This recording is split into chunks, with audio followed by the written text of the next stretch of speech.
Hey everyone, it's Andrew from SEO here. If you are into SEO or content marketing, we've got a really cool tool to show you today. So stick around and let's dive in.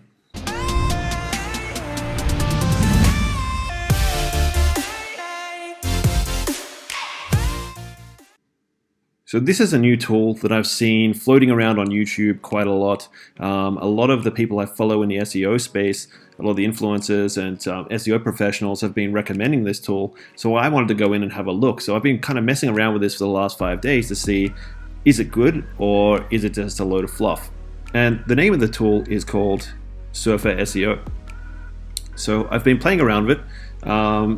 Use it for some of my clients' accounts, and also just messing around with just testing it on some other websites as well.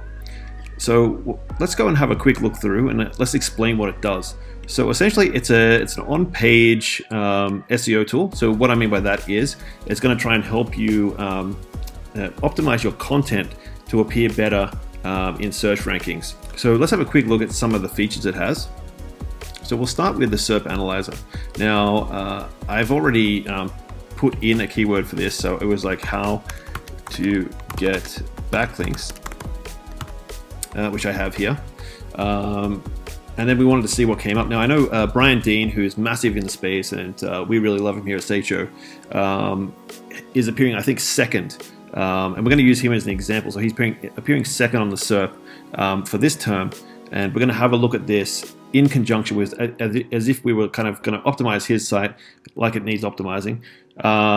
It doesn't. He appears for pretty much every SEO term you can think of under the sun. But just to say, for the sake of argument, that we were going to try and optimize this using this tool, let's see what comes out. So let's say we've entered that in. Now, we've gone into the SERP analyzer, so it takes a little bit of time to calculate some things on the back end for your keyword once you've entered it in there. But here you go. It's given us a spit out of what it's calculated. So you can see here there's two axes, and this is very visual, which we like as well. So it just makes things a lot easier.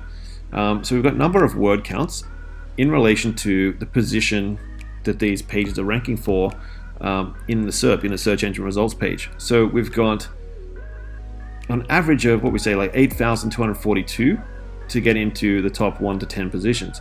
And obviously when we go into 11 to 21, which is the second page, we're looking more at 3,137-ish words on the page on average. So these are just averages. These aren't kind of like, every page, but they're just the average of the set of websites that have been displayed on the page. So if you scroll down, you can actually see where people are ranking. So you can see these ones are all in the top 10. It goes all the way down. I think you can just keep going. But we're more interested in the top 10 because obviously if we're trying to rank on SEO, we want to be on the first page. We don't want to be on the second page. Who really actually goes and looks at the second page? Not that many people. So if you're not on the first page, you don't really exist.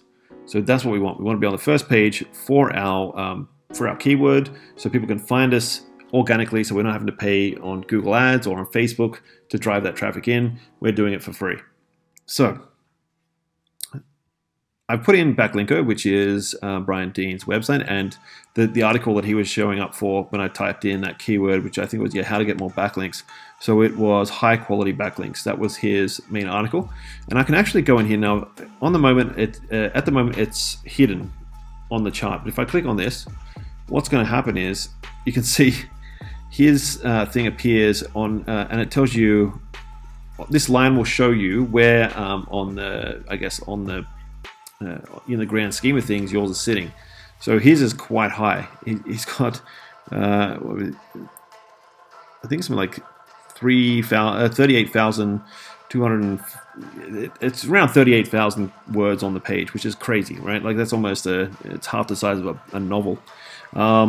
And if we check that URL here, we can see that that's about right. It's let's have a look. So he's got So this one is spitting out that the page has got 41,140 words on it, which is massive. It is absolutely massive.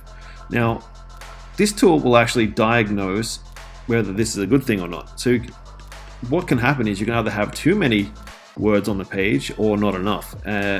as well as a number of other things that could be potentially wrong with your content. So you can see here, it gives you an idea of some of the keywords, and similar keywords to the competitors.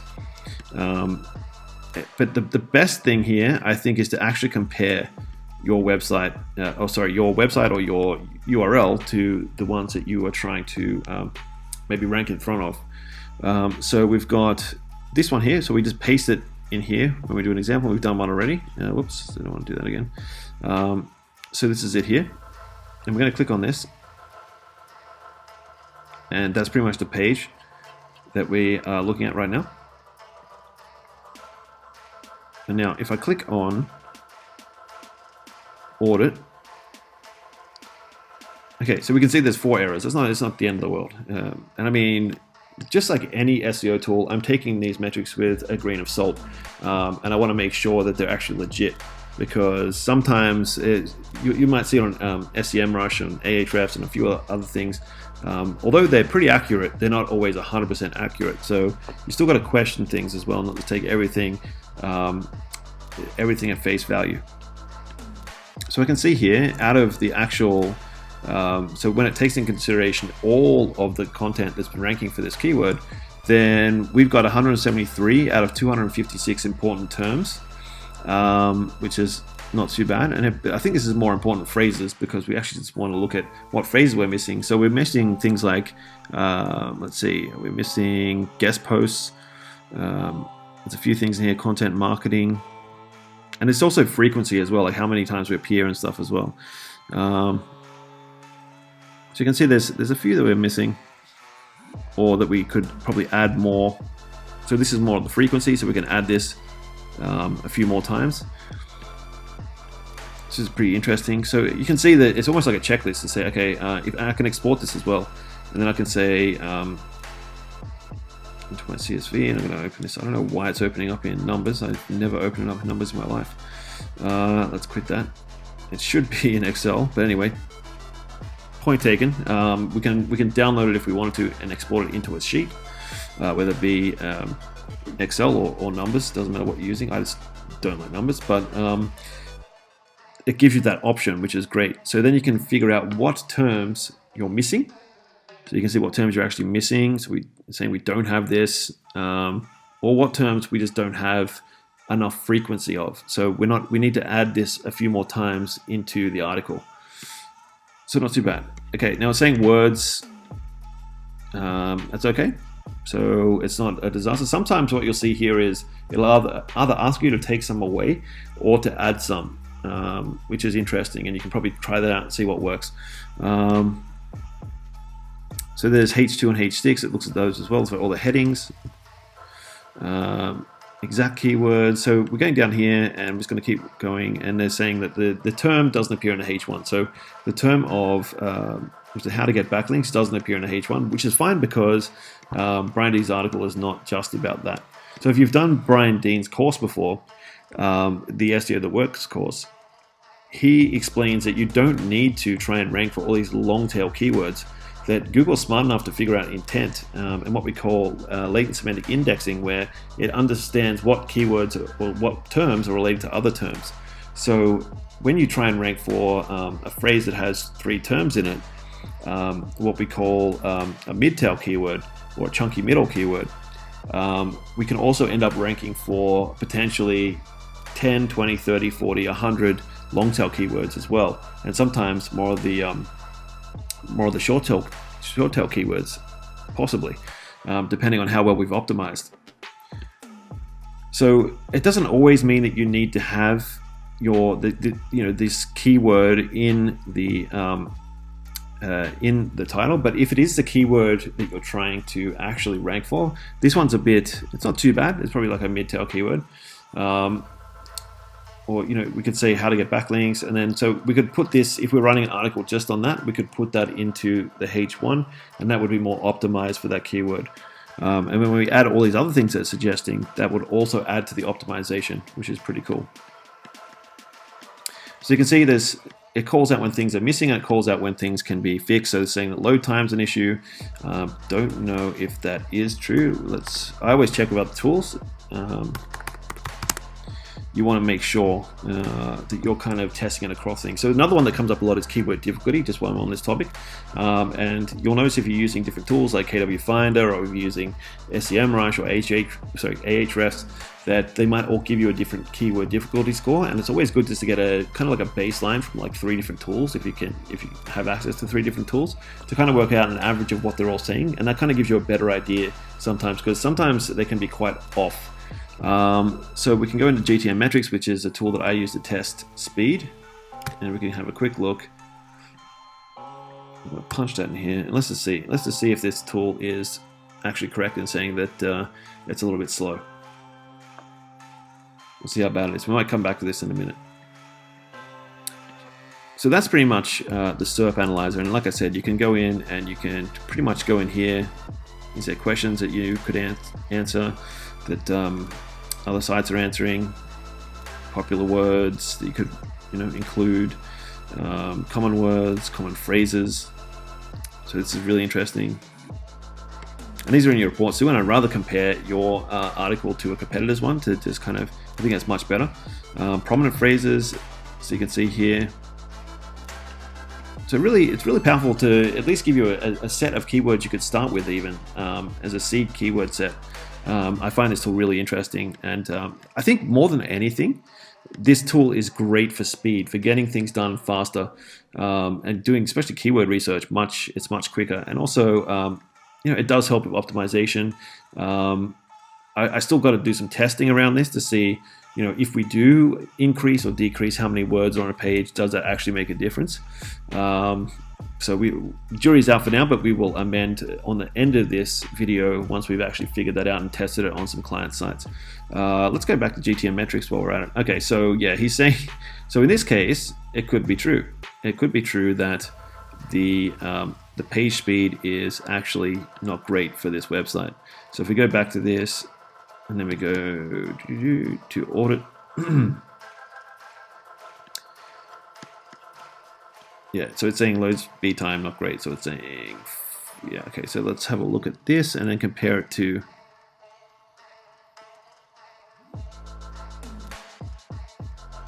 Yeah, okay. So there's a few things that are going wrong with it. And GTM Metrics is another tool if you want to test how fast, slow something's loading up. It also gives you a breakdown on where things can be improved. So there's some stuff around cache validation.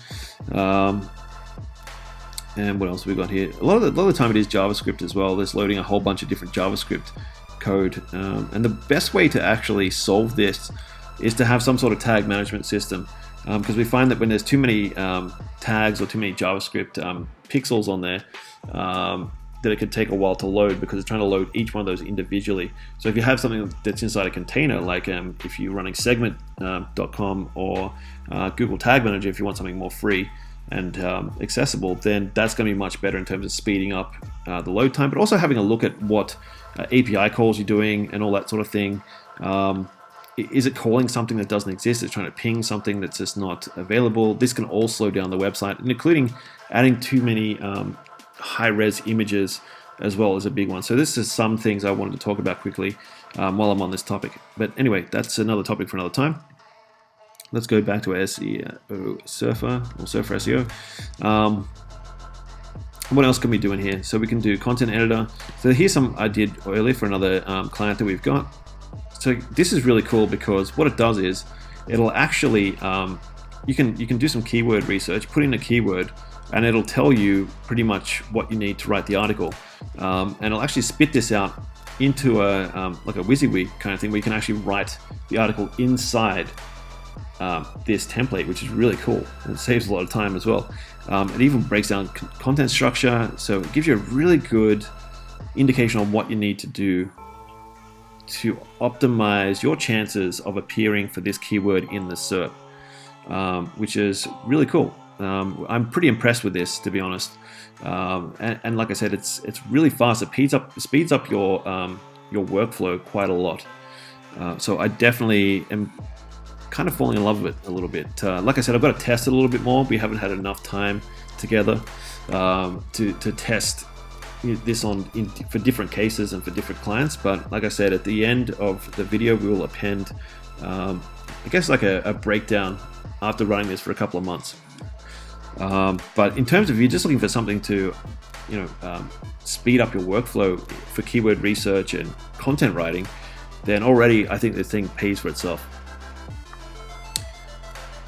So this is really cool. Like I said, the other cool thing too is you can actually you can link it to a document. You could also, I think, you can share this as well. So the link is in your clipboard. So now I've copied it and I could paste it somewhere. And so say I have a content writer or a journalist, I could actually put that in email or put that in Slack and say, hey, here you go, here's a link. Here's all the research I've done. Go write me an article on this. So that's really cool. Those two things already would pay for this, I think. So for keyword research, this is really good. So again, it speeds up everything. So it's looking for similar keywords. We talked about latent semantic indexing before, and how it looks for similar keywords now. Like Google's like their new RankBrain, which is not new, it's been around for a while. So RankBrain is actually smart enough to figure out what words are related to other words based on the intent of the person searching. So if you're looking for a quick keyword research tool, this could also really help out in terms of getting a nice seed list together as well. So there you go. I can add these to clipboard. So I mean, it's just really fast. I think, if anything, this thing speeds up a lot of the workflow. And I can see all the similar keywords to these things I'm clicking on. So if I go on to app developer Sydney, so it's got all the Sydney keywords in here. If I did iOS, same thing. I think I saw one, or development companies. There you go. So this is great. Already I could spit out a whole bunch of this stuff. Just export it into a sheet, and I've done a lot of my research already. So in terms of workflow, like I said, this is a great tool. It speeds up everything. So that is the main features for the tool. Now there's different pricing for this as well. So if I went and had a look at the pricing, you can do a one-day trial for $7, and to see if it actually, the other way around, you could do a 7-day trial for $1, and see if it actually works for you. So this is great because it gives you time to actually get to know the tool and to see if you're actually going to use it or need it. And if it works out, like I said, it's pretty cheap. So the standard price is $59, and you get pretty much everything you need to get up and running. I think this is a great, like I said, even just for the speed of getting things done and the workflow, this is way worth the money. If you want a little bit more horsepower and you want a little bit more added inclusions, maybe you want a few more searches for the content editor and stuff like that, and the SERP analyzer, pretty much all the tools, then you can get an upgrade. And I mean, if it's really, really useful to you, then upgrade to this one. But like I said, for $59, to save you some time, if you're charging, $150 to $300 an hour for what you're doing, this is saving so much time. So like I said, go check it out. Surfer SEO. We have no affiliation to this product. I'm not an affiliate of the product. I am just testing it out because I've seen it everywhere. I just want to see, is it as good as what people recommend it is? So yeah, be the judge for yourself. So if you do end up purchasing this software, let us know in the comments below which feature has been working out for you really well, what you've tested it on, what kind of results you've been getting. We would love to know, because we're still doing the tests as well ourselves, because it's quite new, this software. But yeah, just tell us what you love about it. Tell us some of your results or what you're seeing. We'd really, really, really like to know.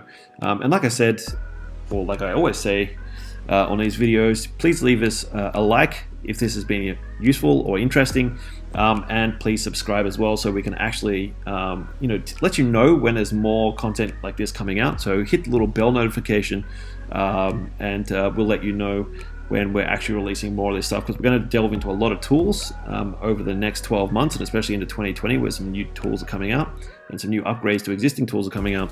So yeah, give us a subscribe, and we will see you on the next one.